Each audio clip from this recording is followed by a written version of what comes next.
Hello students, let's move for the new lesson in the geography, lesson number 8, Indian mineral and power resources. So yes, India is very rich in many minerals and the power resources also. So before that, we have to get to know the meaning of mineral. What is meant by mineral? So the mineral means a natural inorganic substances. Mineral is a natural inorganic substances. Keep in mind. Okay. So a natural inorganic substances that possess a definite chemical composition, and also I mean chemical composition in the sense chemical properties, and also the physical property. Chemical composition in the sense, if you are taken the aluminum is mixed with the O3, so this is called as the bauxite. Aluminum ore it is, that is the bauxite. Okay, so it is, aluminum is not directly available from the earth crust, so it should be available in the form of bauxite, or one more ore is there, that is the chalcopyrites. Keep in mind. So mineral, this is called as the mineral. Okay, from this mineral we are extracting the main metal, that is the aluminum. This is a metal. Okay. Yes, what is mean by mineral? Mineral is a natural inorganic substances that possess a definite chemical composition, because many of the elements are mixed each other, and also it is having a certain physical property is called as the mineral. Okay, no one element is not available directly. ಯಾವುದೇ element direct ಆಗಿ ಸಿಗೋದಿಲ್ಲ. It should be attached with or mixed with the many elements like that. Okay, many, so 2 or 3, or sometimes it will be 4, 5, 4 like that. Okay, that is called as a mineral. From the mineral we will get the elements or the metals. So that is okay. So the process of extracting this mineral from the earth crust is called as the mining. Okay, what is mining? The process of extracting the mineral. Extracting means taken out the mineral from the earth crust. ಭೂಮಿಯ ಒಂದು ಕ್ರಸ್ಟಿಂದ ಮಿನರಲ್ನ ತೆಗೆಯೋದನ್ನ, that is called as the mining. So which are the main minerals obtained in India? Very important, or in huge amount the minerals obtained in India. So which that is also called as a ore. Okay, mineral is also called as a here ore. These are all in the form of ore. Ore in the sense mixture of two or more elements. I told you already in chemistry. Mixture of two or more elements is called as the ore. So everything is available in the form of ore. So the in a huge amount in India we can get the iron ore. We will get the iron ore in a huge amount, manganese ore, and aluminium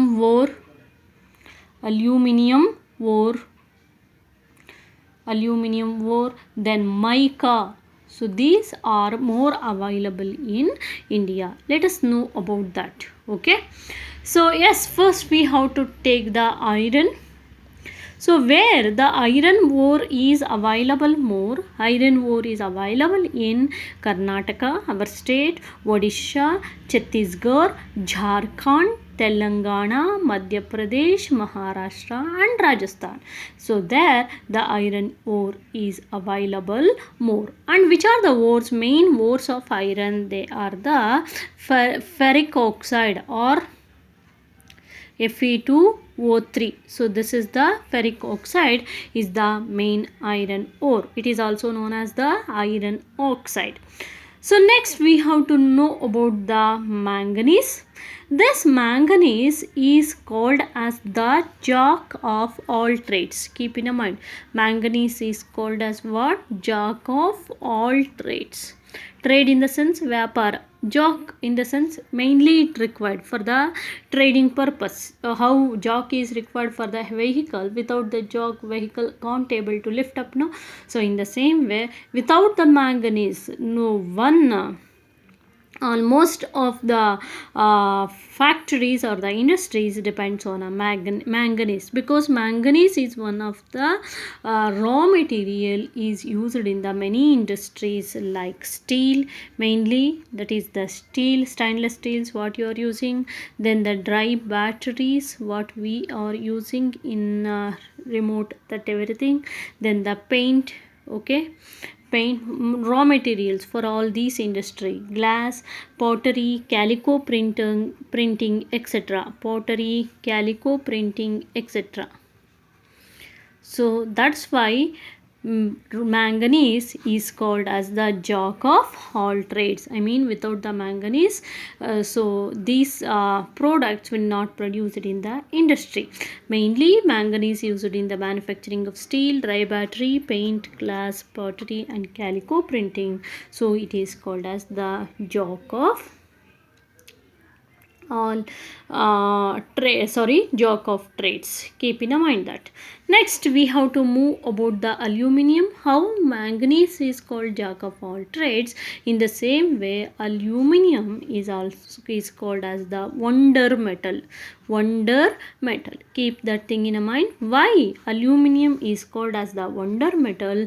Because aluminum is lightweight, very lightweight. We can weigh the vessels of the aluminum, okay, they are compared to the copper, they are very lightweight, and also the low cost, okay, cost is also very less, as well as they are the good conductor of heat and electricity, good conductor of heat and electricity. So for that purpose aluminum is called as the wonder metal, okay, and easily washable also.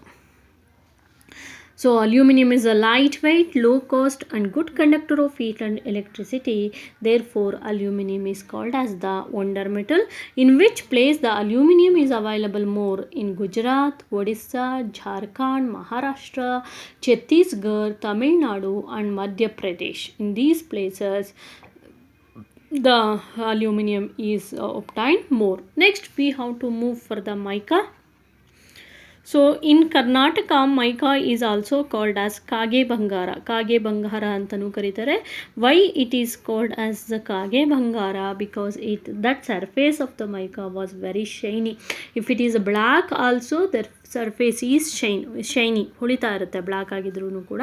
So that's why ಕಾಗೆ is in black colour, no. So ಹಾಗಾಗಿ ಕಪ್ಪು ಬಂಗಾರ ಅಂತಲೂ ಕರೀತಾರೆ, ಕಾಗೆ ಬಂಗಾರ ಅಥವಾ ಕಪ್ಪು ಬಂಗಾರ. What are the uses of mica? Mica is used, it is a non-metallic and transport, so it is used in a electrical industry, because mica acts as a semiconductor. Electrical industry, mica is used in the electrical industry. Then telephone, and to make the spare parts of aeroplane. Mica is used to prepare the spare parts of aeroplane. Then automobiles, wireless communication,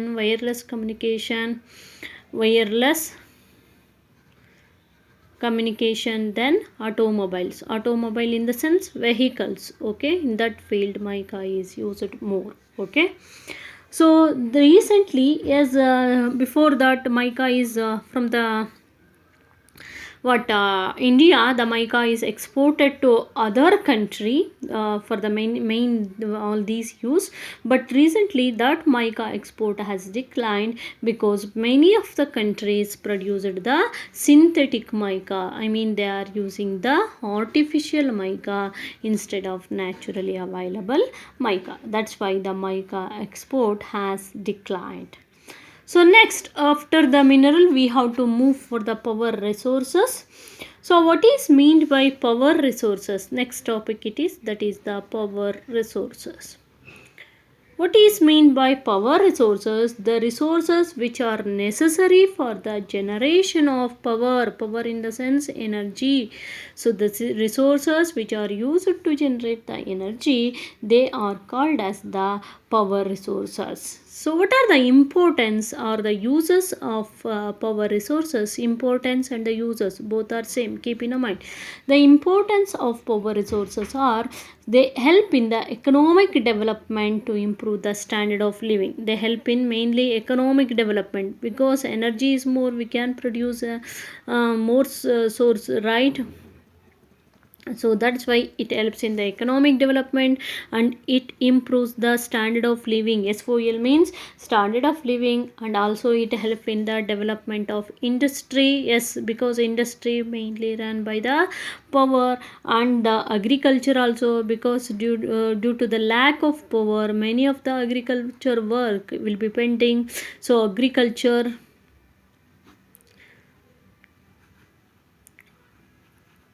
agriculture, then it is also used in a transport, communication, etc.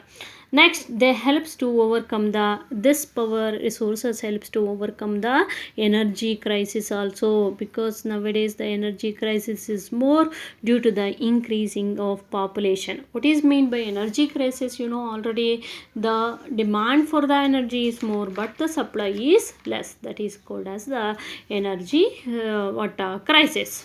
Next, this power resources are categorized into two types. Okay, so which are those two types? One is called as the conventional power resources. One is called as the conventional power resources, and the another one is non-conventional power resources.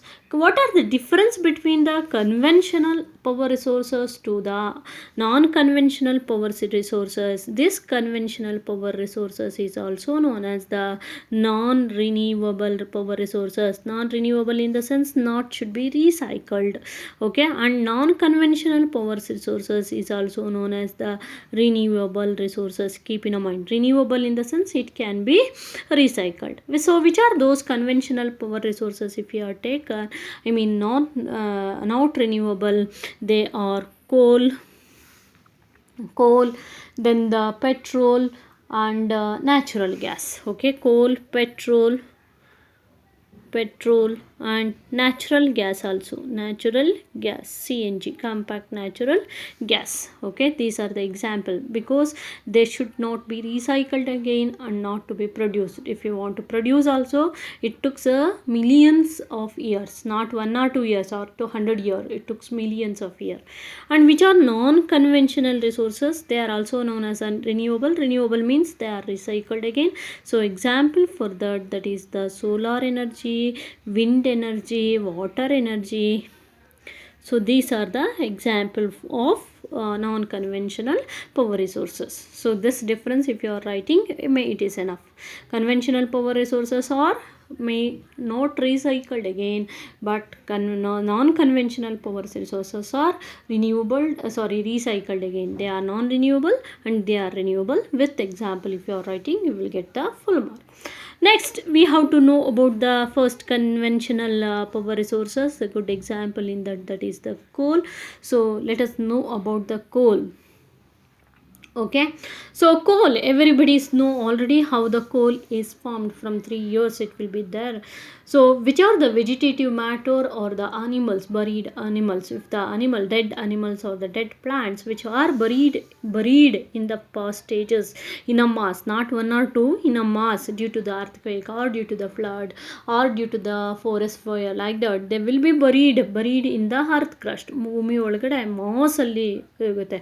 So millions years ago, not 1 or 2 years ago. So due to the high temperature and the high pressure, so that thing, what the buried thing is there, dead plants and the dead animals, they are changed into coal.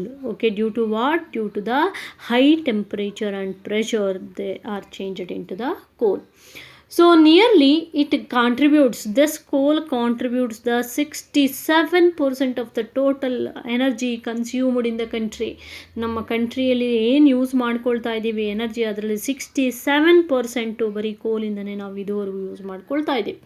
Okay, it has contribute the 67% of the energy consumed in the country. Then it provide many byproducts. This coal provides the, not only it provides the energy, along with heat energy, it provides the byproducts also. Which are the byproducts can be formed by the coal? They are coal tar, then coal gas, benzol, benzol,